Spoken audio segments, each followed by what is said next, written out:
સાચો ધર્મ છે એ વિજ્ઞાનનો વિરોધ નહીં કરે, અને ખરું વિજ્ઞાન એ ધર્મનો નિષેધ નહીં કરે. વિજ્ઞાન પાંખ આપે છે તો ધર્મ આંખ આપે છે. ઘણાનું માઇન્ડ બહુ વૈજ્ઞાનિક માઇન્ડ હોય અને એના કારણે બધું આ ન માને, પણ વિજ્ઞાનીઓ માને છે. મજાની વાત એ છે, અધકચરા વિજ્ઞાનીઓ હોય ને, અધકચરા સેક્યુલારિસ્ટો, સો કોલ્ડ સેક્યુલારિસ્ટો વધારે સેક્યુલરિઝમના નામે ઉપદ્રવ કરે. એમ અધકચરા વૈજ્ઞાનિકો હોય એને તકલીફ છે. બાકી મેં હારા હારા ડોક્ટરને આસ્તિક જોયા છે. ખગોળશાસ્ત્ર શું કે, વિજ્ઞાન શું કે ખબર છે? આ જે બ્રહ્માંડ છે ને, 55.4% બ્રહ્માંડ આપણે આપણી નરી આંખે અથવા તો આપણી ઇન્દ્રિયો દ્વારા અથવા તો વિજ્ઞાન મોટા મોટા ટેલિસ્કોપ દ્વારા જોઈ શકતું નથી. આજની તારીખે 95.4% બ્રહ્માંડ હજી વણદીઠ્યું છે. ખાલી 4.6% બ્રહ્માંડને આપણે જાણીએ છીએ. વિજ્ઞાનનો આટલો વિકાસ થયો, ટેકનોલોજી આટલી આગળ વધી ગઈ, તોય કેટલા મોટા મોટા ટેલિસ્કોપ છે, અને છતાંય 95.4% બ્રહ્માંડ વણ જોયેલું છે.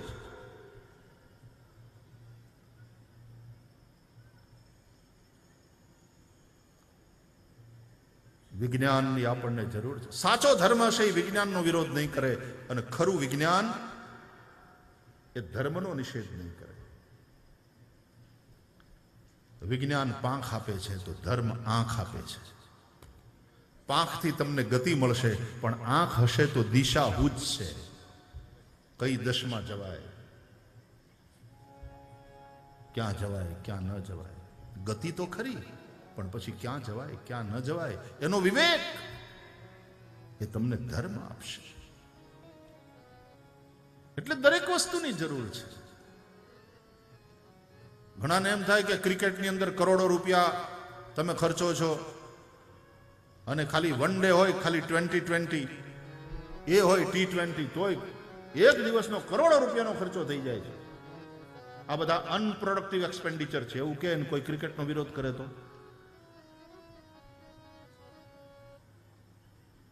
આઈપીએલની અંદર કેવી ટીમો, અને એ જ્યારે ખેલાડીઓને લે, કેટલા કેટલા કરોડમાં ખેલાડીઓને લે છે ખબર છે? કેવા મોટા ખેલા થાય છે. અને એના ઉપર તો મારા વાળા સટ્ટા રમવાવાળા સટ્ટાઈ રમે છે. તો રમત ગમત માટે ખર્ચો નહીં કરવાનો. સિનેમા, મનોરંજન એ પણ એક ઇન્ડસ્ટ્રી છે, નહીં કરવાનો. બધાયની જરૂર છે. આપણને મનોરંજનની જરૂર છે, ફિઝિકલ એન્ડ મેન્ટલ ફિટનેસ માટે આપણને સ્પોર્ટ્સની જરૂર છે, આપણને સામાજિક આવા મેળાવડાઓની જરૂર છે, અને એ રીતે આવા ધાર્મિક અને આધ્યાત્મિક મેળાવડાઓની પણ આવશ્યકતા છે. સમાજના જીવનના તમે બધા જ પાસાઓનો સ્પર્શ કરો અને બધાનો સ્વીકાર કરો વાલા. તો ભગવાનની આ લીલાઓ શીખવાડે. આ સ્વમોહિની માયા. કૃષ્ણ કે તમે લુગડા પહેરો તો હું લુગડા પહેરો. આ માયા શું છે ખબર? ભગવાનનું લુગડું. આપણા ધર્મગ્રંથોમાં કૃષ્ણનું જે પીતાંબર છે ને, એ માયાનું પ્રતીક ગણવામાં આવ્યું.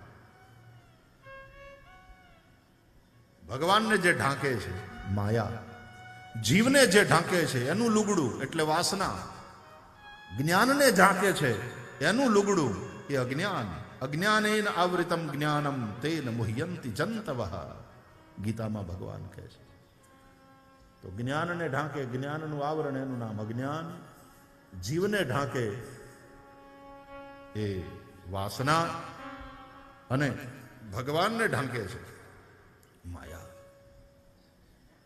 એટલા માટે પીતાંબર એ માયા છે.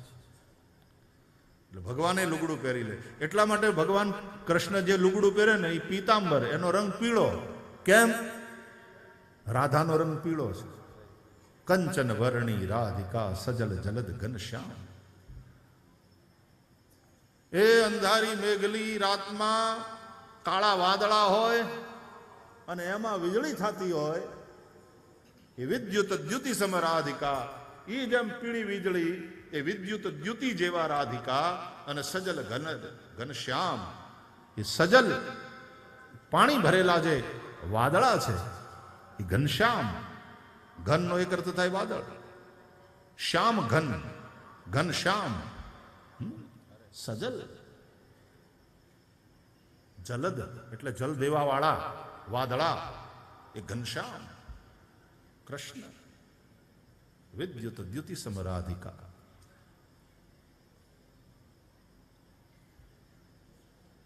અને આ મોસમમાં વાદળા ઘણીવાર હોય પણ એ ધોળા હોય, પણ ચોમાસામાં એમાં વીજળી ન થાય. પણ ચોમાસામાં જે વાદળા હોય, પાણીના વાદળા હોય, એમાં વીજળી થાય.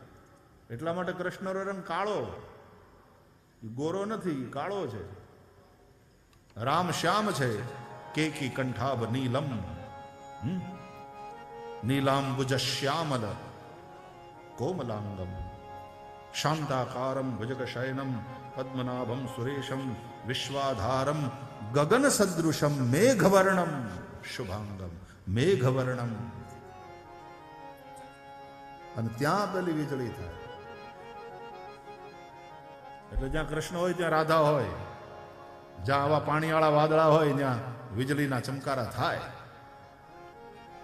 અને તમને એક વાત કહું, આ રાજસ્થાનમાં ને બધે ઠેકાણે મેં જોયું, ઘરે ઘરે અંડરગ્રાઉન્ડ પાણીના ટાંકા હોય.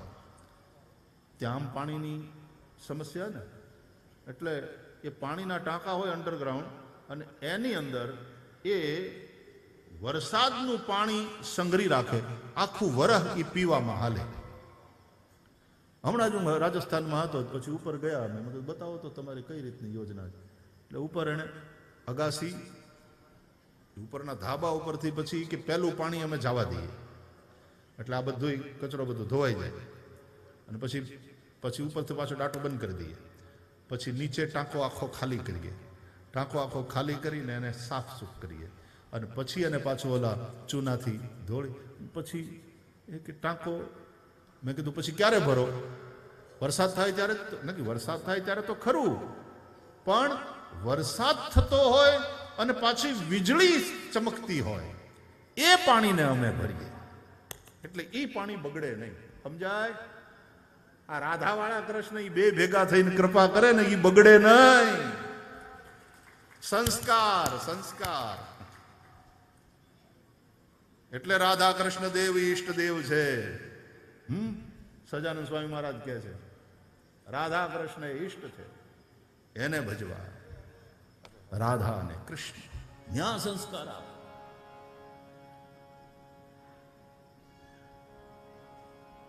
તો વીજળીના કડાકા બોલતા હોય, વીજળી ચમકતી હોય, અને ત્યારે જે વાદળ વરસે એ પાણી એ ટાંકામાં ભરવાનું.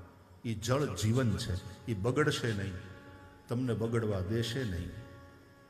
બાકી મોટા ભાગના રોગ પ્રદૂષિત પાણીથી થાય છે. એ સાચું કે નહીં ભાઈ? પોલ્યુટેડ વોટરને કારણે મોટા ભાગના રોગ થાય જ ને. એમ તનના જેમ મોટા ભાગના રોગ પોલ્યુટેડ વોટરથી થાય, એમ મનના પણ મોટા ભાગના રોગ પોલ્યુટેડ વિચારોથી થાય. એના વિકારો. એટલે શું કરવાનું? બસ વીજળી ચમકતી હોય અને ત્યારે વરસાદ વરસે. ભગવાનની એવી કૃપા જેમાં રાધાનો હારવાર સાથ હોય, એનો હાથ હોય, અને રાધા કૃષ્ણ દેવ ભેગા થઈને કૃપા કરે, અને એનાથી પછી જે એની કૃપા વરસે, એનાથી તમારું જીવન ચાલે. એ જીવન ખરું જીવન છે. એ પાણી કોઈ દી નહીં બગડે. વિદ્યુત દ્યુતિ સમરાધિકા સજલ જલદ ઘનશ્યામ. એટલે કૃષ્ણ પીતાંબર પહેરે છે. હોનું હોય ને, હોનું એની 4 પ્રકારે પરીક્ષા થાય. યથા ચતુર્ભિ કનકમ પરીક્ષતે નિઘર્ષણ છેદન તાપ તાડનાથ. પહેલું નિઘર્ષણ, ઘસીને. બીજું છેદીને. ત્રીજું તપાવીને. અને ચોથું તાડનથી. એમ સોનાની પરીક્ષા કરે ઘસીને પહેલા. હવે એ ઘસે તો કેના ઉપર? કે કસોટીનો પથ્થર હોય, એ કાળા રંગનો હોય, કસોટીનો પથ્થર, એના ઉપર સોનું ઘસે, અને કાળા રંગનો પથ્થર એ હોનાની પરીક્ષા કરે. એ કૃષ્ણ છે ને એ કાળા, એટલા માટે શાલિગ્રામ ભગવાન હોય જ ને, કસોટીનો પથ્થર. તુલસીમાં પણ એમ કહે છે ગોલ્ડ કન્ટેન્ટ છે, એવું કહે છે, એટલે તુલસી શાલિગ્રામ શિલાને અર્પણ થાય. ગીર ગાયના દૂધમાં પણ ગોલ્ડ કન્ટેન્ટ વધારે હોય છે એવું કહે છે, એટલે એ દૂધ કૃષ્ણને ધરાવવામાં આવે. સારું, ગાયનું દૂધ ભગવાનને ગમે.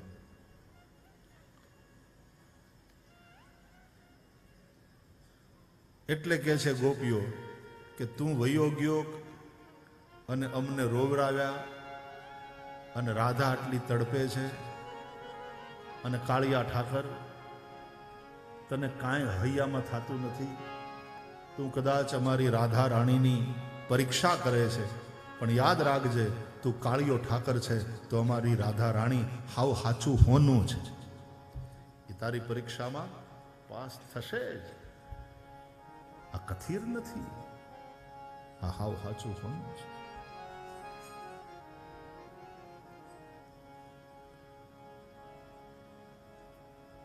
રાધા સ્વમોહિની માયા છે. દ્રોણ નામના વસુપ્રવર અને એની ધરા નામની પત્ની એ જ નંદ યશોદા બનીને આવ્યા છે. સુત મહારાજ વર્ણન કરે છે. એકવાર માં યશોદા સ્વયં દધિમંથન કરવા બેઠા, કૃષ્ણના એક એક બાલ ચરિત્રોનું સ્મરણ કરે છે. તાની અગાયત, એનું ગાયન કરતા જાય છે. ક્યા સમયે? બોલે દધિ નિર્મંથને કાલે, છાશ ફેરવતા વખતે. અને એ વખતે કૃષ્ણ જાગ્યા, માં યશોદા પાસે આવ્યા, રવાયો પકડી લીધો. માં, ભૂખ લાગી, દૂધ પીવડાવ. યશોદા મૈયાએ દધિ મંથન રોક્યું અને લાલાને ખોળામાં લીધો, દૂધ પાવા માંડ્યા. એ સમયે ચૂલા ઉપર મૂક્યું હતું દૂધ ગરમ કરવા માટે, એ ઉભરાયું, એ અગ્નિમાં પડવા લાગ્યું. માનું ધ્યાન ગયું ત્યાં, અને કૃષ્ણને છોડીને કે દૂધ જાય, દૂધ જાય, દૂધ જાય, તો દૂધને બચાવવા દોડ્યા પૂતને મૂકીને. એટલે કનૈયાને આવ્યો ગુસ્સો કે પૂત કરતા દૂધ વધારે વાલું. ગુસ્સો આવ્યો. હારો ચટણી વાટવાનો પાણો પડ્યો હતો, ઉપાડ્યો, અને જે ગોળીમાં માં છાશ ફેરવતા હતા ને, માર્યો એના, ફોડી નાખી ગોળી. ઘણી વાર છોકરા ખીચકા હોય ને પછી ખીજાય ત્યારે એવું કંઈક તોફાન કરે, એવું નુકસાન કરે. ત્યાં માએ દૂધ ઉતાર્યું. હવે કોઈ માને પોતાના દીકરા કરતા દૂધ વધારે વાલું ન હોય. ડોંગરે બાપજી એમ કહેતા, યશોદા મૈયા એટલા માટે દોડ્યા કે તપેલીમાં ગંગી ગાયનું દૂધ હતું.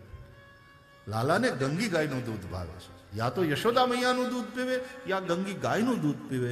માં યશોદા દોડ્યા છે તો કૃષ્ણ માટે દોડ્યા છે.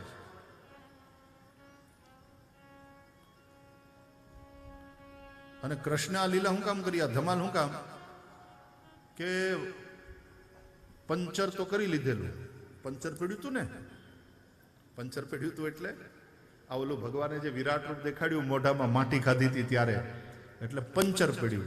પંચર પડ્યું એટલે ખબર પડી ગઈ યશોદાને કે આ તો ભગવાન છે.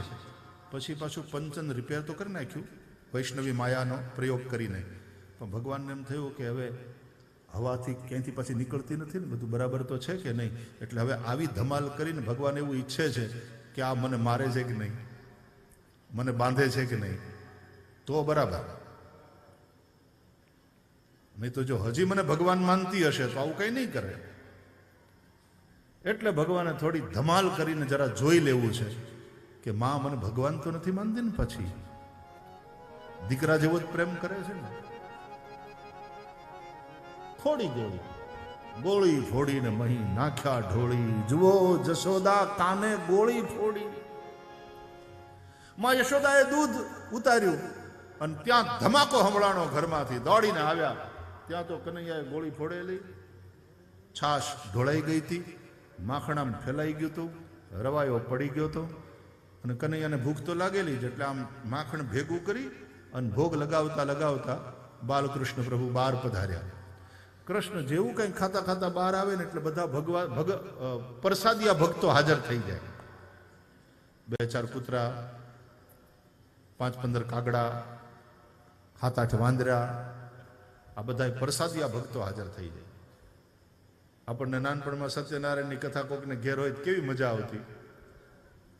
મજા હોય હીરાને હિસાબે. બોલો શીરો બહુ ભાવે સત્યનારાયણનો પ્રસાદ, તરત ભેગા થાય બધા. એકવાર કનૈયાને ભૂખ લાગેલી, છોકરા છે ને નિરાતે એક જગ્યાએ પલોઠી મારીને ખાઈ ન લે. એક કોળિયો માં ખવડાવે, વળી પાછું ભાગી જાય. એટલે પછી માં પાછી એની વાહે વાહે દોડે મમ્મી. વળી પાછો કોળિયો પકડીને કોળિયો મોઢમ મૂકે, વળી પાછું વયું જાય.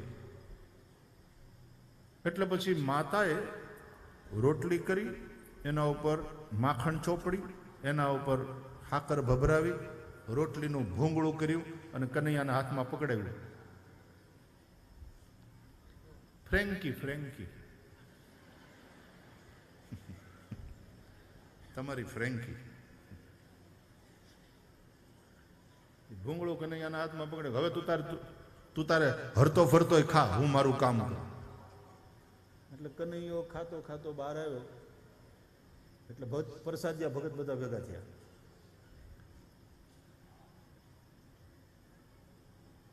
ક્યારેક આ માંજરાને દેખાડે, પછી પાછું લઈ લે, પાછું ખાય. કોઈ કૂતરું પૂછડી પટપટાવતું ઊંચું થાય તો પાછું ખેંચી લે, વાળો કનૈયો ખાય. પછી કાગડાઓને એમ થયું કે આ તો પૂરું થઈ જવાનું. પછી એક કાગડો નેવા ઉપરથી ઉડ્યો અને કનૈયા હાથમાં બચેલું પેલું રોટલીનું ભૂંગળું એ ચાંચમાં ઝપટ મારી ભાગી ગયો. અને કનૈયો રડવા લાગ્યો. યશોદા મૈયાને બધા દોડતા, હું થયું તો કાગડો લઈ ગયો. અને પેલો કાગડો લઈ કોઈક બીજા ઘરના ગોવાળિયાના મકાનના નેવા ઉપર બેહી અને ન્યા બેઠો બેઠો એ રોટલીનું ભૂંગળું ખાતો હતો. એટલે કવિએ લખ્યું, વાહ કાગ કે ભાગ કો કહાં કહીએ, હરી હાથ સે લે ગયો માખન રોટી. આ કાગડાના ભાગ્યના શું વખાણ કરવા, જે હરિના હાથમાંથી આ માખન રોટી લે. એ પ્રસાદ લઈ તરી ગયો. તો કૃષ્ણ ભોગ લગાવતા લગાવતા માખણનો બહાર આવ્યા. વાંદરા ને કૂતરા ને પંખીડા બધા ભેગા થયેલા. એમાં યશોદાએ લીધી લાકડી હાથમાં. લાકડી લઈ લાલન પર કોપ્યા, એ જીરીસ કરીને નંદરાણી રે. લાકડી લઈ લાલન પર કોપ્યા. આ બધી ધમાલની કથાઓ છે, કનૈયાના તોફાનની કથાઓ. ગોપીઓના ઘરમાં જઈને માખણ ચોરીને ખાય. ક્યારેક એની ગૌશાળાના વાછરડાને બાંધ્યા હોય ત્યાંથી એને છોડી મૂકે. વાછરડા જઈને બધું દૂધ ધાવી જાય. ગોપીઓ દોવા જાય ત્યારે કાંઈ ન મળે. ક્યારેક ગોપીઓના છોકરા હુતા હોય તો એને ચીટિયા ભરી ભરી એને જગાડે. અને છોકરા જાગી જાય અને રડે તો કનૈયો હસે. આવી ફરિયાદો કરી કરી કરી કરીને ગોપીઓ થાકી ગયેલી. પણ યશોદાએ કાને કોઈ ફરિયાદ ધરી નહોતી. એટલે આજે બોલ્યા કે દાડાની મને ગોપીઓ કહેતી, પણ હું કયું નવ માનતી. આજે મેં તને નજરે જોયો. હવે તો કોઈ પ્રમાણની જરૂર નહીં ને. હાથમાં લાકડી લઈ દોડ્યા માં યશોદા. માના પગનો ઝાંઝરનો અવાજ છમ છમ છમ બોલ્યો અને એમાં યશોદા મૈયાના પગના ઝાંઝરે જાણે ચાડી ખાધી. કનૈયા સુધી અવાજ પહોંચ્યો, ભાગ માં આવે. હાથમાં લાકડી લઈને કનૈયા આમ જોયું, એકદમ ગુસ્સામાં દોડતા હાથમાં લાકડી લઈને આવતા માં યશોદાને જોયા. ભાગ્યા ત્યાંથી મુઠ્ઠીઓ વાળી. એટલે ભગવાનને એમ થયું પંચર બરાબર પુરાઈ ગયું, હંધાઈ ગયું. દોડ્યા આગળ. પાછળ પાછળ યશોદા, આગળ આગળ કનૈયો. ફળિયામાં, ફળિયામાંથી પાછા પગથિયા ચડી ઓસરીમાં, ઓસરીમાંથી વળી પાછા હિંડોળાની આજુબાજુ, વળી પાછા દોડીને નીચે. એવા દોડવ્યા માં યશોદા થોડી વારમાં થાકી ગયા. માનું શરીર તંદુરસ્ત છે. યશોદા કંઈ દુબળા પાતળા નહોતા. એ તો 0 ફિગરનું ગાંડ પણ આજે હવે ઉપડ્યું છે. બોલો, જેને છે એને ખાવું નથી અને ખાવું છે એની પાસે છે નહીં. એટલે કાર્લ માર્ક્સ પણ કહે છે કે સમાજ બે જ વિભાગમાં છે, હેવ્સ એન્ડ હેવ નોટ્સ, સંપન્નો અને શોષિતો. અને ચિંતા બધાયને છે. ધર્મ વગર, ભગવાનની ભક્તિ વગર ચિંતા નહીં જાય, શ્રીમંત હશે કે ગરીબ. શ્રીમંતને પણ ચિંતા, ગરીબને પણ ચિંતા. ગરીબને શું ચિંતા કે ભૂખ લાગે ત્યારે શું કરીએ, અને શ્રીમંતને શું ચિંતા, શું કરીએ ત્યારે ભૂખ લાગે. ચિંતા બે ને. ગરીબને ચિંતા છે ભૂખ લાગે ત્યારે શું કરીએ. ભૂખ તો બહુ લાગે પણ ખાવાનું નથી, શું કરીએ. અને શ્રીમંતને ચિંતા છે કે શું કરીએ તો ભૂખ લાગે. એ પેલા એક ગોળી ખાય, શેઠ આ હે નહીં તો ભૂખ લાગે એની. પછી અડધો કલાકે ભૂખ લાગે ત્યારે જમવા બેસે, જમીન પછી બીજી ગોળી ખાય, શેઠ આ હે નહીં તો પચે એની. 2 કલાક પછી ત્રીજી ગોળી ખાય, શેઠ આ હે નહીં તો ઊંઘ આવી જાય એની. બોલો, ગોળી ખાઈને જીવે ને પછી કોક દી ગોળી ખાઈને મરે. ચિંતા બધાને છે, હરિભક્તિ વગર ચિંતા નહીં જાય. चिंता चिता समान है, फिकर सबको खा गई, फिकर सबका पीर, फिकर की फाकी करे उसका नाम फकीर. हरिभक्त हसे એ ભગવાન શ્રીમંત બનાવે તો એને પ્રભુનો પ્રસાદ માની એમાં મોજ કરતો હશે. અને કદાચ બધું જતું રહેશે ને એની પાસે કાંઈ નહીં હોય તો એ હરી ઈચ્છા એમ સમજી અને એમાં મોજ કરતો હશે. નરસૈયાની મોજ ઓછી હતી, નરસૈયાનો આનંદ ઓછો હતો. છોકરાઓ ભણતા હોય ને નિશાળમાં, પછી એને વચ્ચે વચ્ચે રમત ગમતનો પીરિયડ આવે, ક્યાંય પ્રાર્થના કરવાની હોય, પછી એમાં વાર્ષિકોત્સવે આવે, એમાં કલ્ચરલ કાર્યક્રમો પણ હોય. એવું બધું હોય તો કંઈક છોકરાઓને રમવાની ભણવાની મજા આવે ને. છોકરાઓને સામાન્ય રીતે શું થાય છે, શાળાનો પહેલો બેલ નથી ગમતો, છેલ્લો બેલ ગમે કે છૂટ્યા. એને બદલે પહેલો બેલ ગમવો જોઈએ કે નિશાળ ખુલી, ચાલો જલ્દી જલ્દી સ્કૂલ ચલે, હમ ભણવા જઈએ. બીજાને તો ખબર નહીં હોય, પણ આ જૂના જે બધા વડીલો બેઠા છે એને ખબર હશે કે આપણે જ્યારે ભણતા એમ કહું એટલે વડીલોની હારવાર મારી જાતને મૂકી દીધી. એમ તો 60ની ઉપર છું ભાઈ, એટલે હવે મૂકવામાં વાંધો નહીં, પણ આમ કાંઈ આપણે એવા કંઈ ઘરડા બરડા થયા નથી. પણ ત્યારે ભણતા તો એવું નિશાળમાં પ્રાર્થનામાં એવું બોલતા, સુર આપો સરસ્વતી, સુર દીजिए, ગણપતિ દીजिए જ્ઞાન.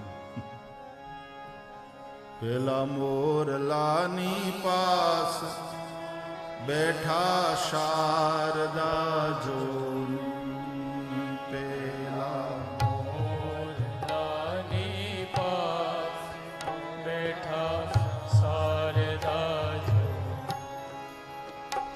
અમે બાળકડા સૌ ઘેલા, અમે ભણીએ વેલા વેલા. અમે બાળકડા સૌ ભેલા, અમે ભણીએ વેલા વેલા. અમને ભણતા આનંદ થાય, માતા શારદા જોને. અમને ભણતા આનંદ થાય, માતા શારદા જો. કે પેલા મોરલાની પાસ બેઠા શારદા જોને. પેલા મોરલાની વાસ બેઠા શારદા જો. અમે બાળકડા સૌ ઘેલા, અમે ભણીએ વહેલા વહેલા. અમને ભણતા આનંદ થાય, પહેલો બેલ ગમવો જોઈએ, ભણવાની મજા આવે. વાતાવરણ એવું હોવું જોઈએ સ્કૂલનું એકલું આમ એવું જ ભણાવ્યા કરો તો એ પાછું આમ મજા નહીં, છોકરા બોર થઈ જાય. પછી થોડું રમવાનું આવે, પ્રાર્થના આવે, વચ્ચે વચ્ચે રિસેસ પડે. કોક દી અમારે સાપુતારાની સ્કૂલમાં, અહીંયા બાજુમાં જ છે ને તમારે, તો સાપુતારા ક્યાં આઘું છે, આદિવાસીઓના સ્કૂલમાં ક્યારેક જાજો. અમારા છોકરાઓ કેટલા શિસ્તથી ભણે છે. અને ત્યાં અમારા સ્કૂલને એમાં કોઈ મોટું કમ્પાઉન્ડ નથી, તો કોઈ છોકરો ભાગીને જતો નથી, સરસ રીતે ભણે છે. આપણા પૂજની પીપી સ્વામી એ કેટલા વર્ષોથી ત્યાં ધૂણી દખાવીને બેઠા છે. અને આપણે સંતોકબાનું નામ જોડાયેલું છે ત્યાં એ શાળાની હારે. ત્યાં કેટલા ભણતા હશે અત્યારે? 400 છે ત્યાં. સાપુતારામાં 500 છોકરાઓ ભણે છે. એ છોકરાઓ જેને ભણવું છે, જેને ભણવાની એક આગ છે અંદરથી, આપણે એને ક્વોલિટી એજ્યુકેશન એના સુધી પહોંચતું કરવું પડશે. તો એમાં પણ જેમ બધા કાર્યક્રમ હોય ને, વાર્ષિકોત્સવના આન તેન બધા કલ્ચરલ કાર્યક્રમ, એમ કથામાં ત્યાં એજ્યુકેશનલ પ્રોગ્રામ છે, પણ એકલો ઉપદેશ જ થોડો હોય, નહીં તો પાછું એમાંય બોર થઈ જવાય. એટલે પછી વચ્ચે વચ્ચે ઊભા થઈ જરા કરતાલ ખખડાવીએ, જરા નાચીએ, કીર્તન કરીએ તો આનંદ આવે. એટલા માટે કથા કીર્તન એવો શબ્દ છે. ડોંગરી બાપજી જેવા મહાપુરુષ જે વ્યાસ પદ્ધતિથી કથા કરતા, એમાં કોઈ સંગીત બંગીત કાંઈ નહોતું, પણ કીર્તન કરાવતા બાપજી. અને કીર્તનમાં પણ લોકોની તાળીઓ, અને એક સરખા જે લોકો પ્રેમથી અને ભાવથી કીર્તન કરતા, वो एक अलग रंग था, एक अलग रस था, बड़ा सात्विक और बड़ा दिव्य. ये भी एक रंग है. कीर्तन સાથે, સંગીત સાથે કીર્તન. ગંગાના કિનારે નારદજીએ જે કથા કરીને, સનતકુમારો વક્તા પદે હતા, મહાત્મ્યમાં આપણે સાંભળ્યું. અને એ કથાના અંતે ત્યાં કીર્તન થયું. એ કીર્તનમાં સંગીત હતું, કારણ કે નારદજીની પાસે જ સંગીત, એની પાસે વીણા, એની પાસે કરતાલ. પ્રહલાદ અસ્તાલધારી તરલગતિ તયા ચોદ્ધવ કાંસ્યધારી વીણાધારી સુરર્ષિ સ્વર કુશલતયા રાગ કરતાર્જુનો ભૂત. ઇન્દ્રો વાદ મૃદંગમ, રિધમ ઉપર ઇન્દ્ર બેઠા હતા, પોતે એ મૃદંગ વગાડતા હતા. ઇન્દ્રો વાદીન મૃદંગમ જય જય સુકરા કીર્તને તે કુમારા યત્રાગ્રે ભાવવક્તા સરસરચનતયા વ્યાસપુત્રો બભૂવ. સંગીત સાથે કીર્તન. જય જય રામ કૃષ્ણ હરિ, જય જય રામ કૃષ્ણ, જય જય રામ કૃષ્ણ હરિ, જય જય રામ કૃષ્ણ, જય જય રામ કૃષ્ણ હરિ, જય જય રામ કૃષ્ણ, જય જય રામ કૃષ્ણ હરિ, જય જય રામ કૃષ્ણ, જય જય રામ કૃષ્ણ હરિ, જય રામ કૃષ્ણ,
જય જય